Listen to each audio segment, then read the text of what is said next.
Assalamualaikum warahmatullahi wabarakatuh. Perkenalkan, nama saya Randy Rizky Darmawan. Saya mahasiswa dari Institut Bisnis Muhammadiyah. Pada saat ini saya menjalankan program studi manajemen semester 4.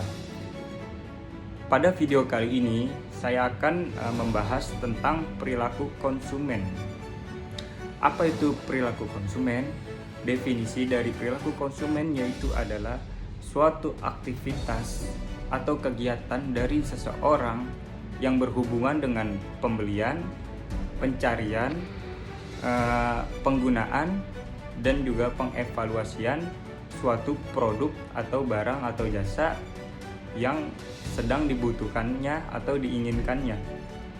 Biasanya ada 5 tahap yang akan dilalui seseorang dalam proses pembelian. Yang pertama itu ada pengenalan kebutuhan. Yang kedua ada proses pencarian informasi. Yang ketiga ada proses pengevaluasian. Yang keempat ada proses pasca pembelian. Dan yang kelima ada proses pengevaluasian pasca pembelian. Yang pertama itu adalah pengenalan kebutuhan. Jadi seseorang harus tahu apa itu kebutuhan yang sedang dihadapinya. Jika seseorang tidak tahu kebutuhan yang dihadapinya, maka seseorang itu akan bingung atau akan tidak tahu apa yang harus dia inginkan atau dia beli. Jadi kita harus tahu dulu apa itu dari kebutuhan yang kita inginkan sekarang. Semisal contoh, ada seorang mahasiswa yang sedang menjalankan program studinya. Misalnya saya sedang menjalankan program studi manajemen dan saya akan mencari laptop karena untuk mengerjakan tugas atau membuat makalah atau proposal yang berkaitan dengan kegiatan kampus. Jadi saya tahu apa itu yang namanya kebutuhan saya. Itu adalah pengenalan kebutuhan. Setelah saya tahu yang saya perlukan adalah laptop untuk mengerjakan tugas, maka saya akan masuk ke pencarian informasi. Pencarian informasi itu bisa melalui dari media sosial, bisa dari internet, bisa dari teman, keluarga, dan juga dari lain-lainnya. Setelah saya mendapatkan semua informasi yang sudah saya dapat mengenai tentang laptop yang ingin saya beli atau ingin saya gunakan, saya akan masuk ke pengevaluasian. Dari pengevaluasian ini saya bisa menentukan dari merek apa, harganya berapa, metode pembayarannya apa yang kira-kiranya sangat menguntungkan untuk saya. Misalnya saya dapat informasi laptop dari iklan, dari segi harga dan kualitas sangat bagus. Jadi saya akan masuk lagi ke dalam keputusan pembelian. Di keputusan pembelian ini, saya akan memutuskan untuk membeli laptop itu atau tidak. Jadi setelah kita tahu mengevaluasi semuanya, kita bisa memutuskan untuk membeli atau tidaknya barang tersebut. Setelah saya memutuskan untuk membeli laptop, maka saya akan mengevaluasi lagi, yaitu pengevaluasian pasca pembelian.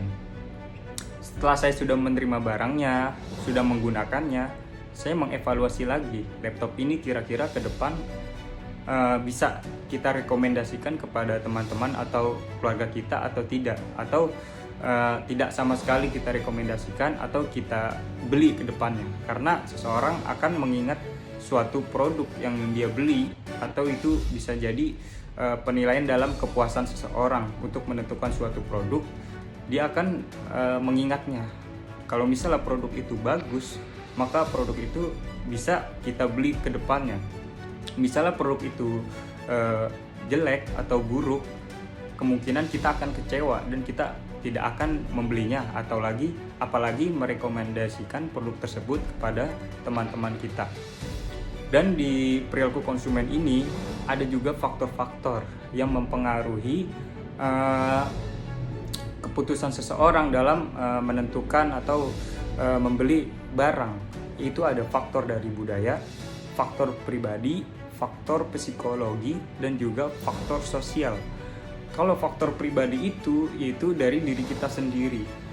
Kita kayak saya tadi ingin menggunakan atau membeli laptop karena saya sangat butuh untuk mengerjakan tugas. Maka saya pribadi lebih mengutamakan barang tersebut daripada barang-barang atau yang lainnya. Jadi saya lebih mengutamakan membeli produk laptop tersebut daripada barang yang lainnya. Itu kalau dari faktor pribadi. Dan juga ada dari faktor budaya. Faktor budaya itu adalah suatu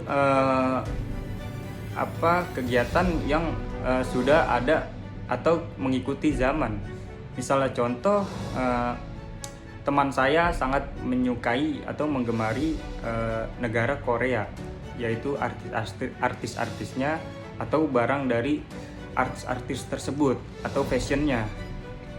Maka kemungkinan besar mereka akan mengikuti idolanya untuk memiliki barang-barang tersebut. Misalnya mereka mengidolakan artis Korea yang sedang memakai sepatu merek Nike, kemungkinan dia juga akan mengikuti atau membeli produk tersebut. Dan juga bisa jadi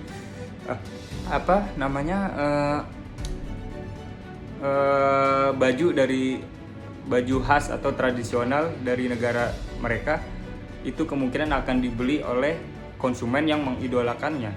Itu adalah dari faktor budaya yang juga sangat mempengaruhi perilaku orang untuk membeli suatu produk. Ada juga dari faktor sosial. Dari faktor sosial ini bisa diambil atau diibaratkan seperti orang yang mengikuti atau mengikuti trending atau zaman. Misalnya ada seorang wanita yang sedang berkumpul atau sedang jalan-jalan di mall, dan ada salah satunya ingin membeli tas, dan orang itu atau wanita itu melihat teman-temannya pada membeli atau memiliki tas yang bermerek Zara. Kemungkinan besar dia juga akan mengikuti teman-temannya untuk memiliki barang tersebut atau brand tersebut. Itu salah satu contoh dari faktor sosial yang mempengaruhi juga dalam seseorang atau konsumen untuk membeli suatu produk.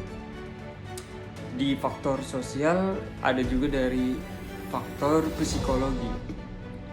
Faktor psikologi ini ada faktor motivasi, persepsi, dan juga keyakinan.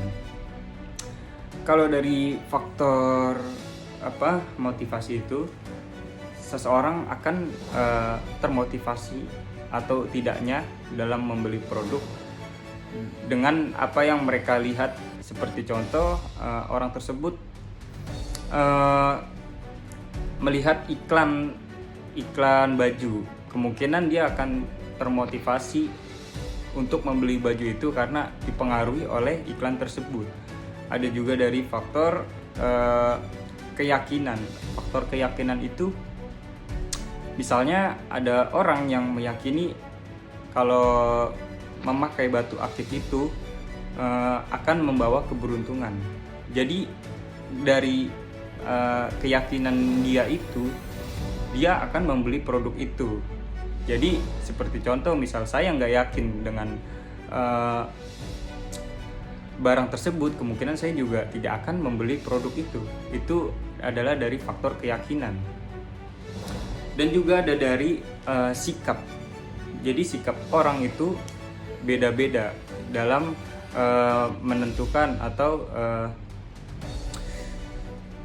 menentukan suatu barang atau produk. Karena misalnya dari sikap ini kita ambil contoh, ada seseorang yang tidak menyukai buah jengkol atau masakan yang ada jengkolnya, maka kemungkinan orang tersebut mau kita jual berapapun dengan harga murah tidak akan bisa mempengaruhi dia untuk membeli barang tersebut atau buah tersebut. Jadi sikap orang itu juga sangat menentukan seseorang dalam menentukan atau membeli suatu produk. Jadi intinya semua yang kita pelajari di perilaku konsumen ini sangat-sangat penting dan juga sangat berguna untuk kita. Misal kita ingin bercita-cita sebagai usaha atau memiliki PT atau perusahaan, kita juga harus tahu apa yang diinginkan oleh konsumen atau juga orang. Jadi kita bisa paham dan kita juga bisa memuaskan orang tersebut untuk memenuhi kebutuhannya. Jadi itu juga sangat menguntungkan kita sebagai pengusaha untuk tahu apa yang dibutuhkan dan yang diinginkan oleh konsumen. Jadi itu sangat menguntungkan kita. Jadi pada video kali ini saya rasa sudah cukup untuk saya dalam menerangkan yang sudah saya pahami pada materi tentang perilaku konsumen. Semoga video ini sangat bermanfaat untuk orang-orang atau teman-teman yang menonton video ini.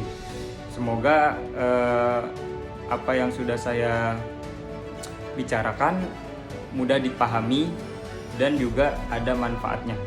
Sekian dari saya, kurang lebihnya saya mohon maaf. Wassalamualaikum warahmatullahi wabarakatuh.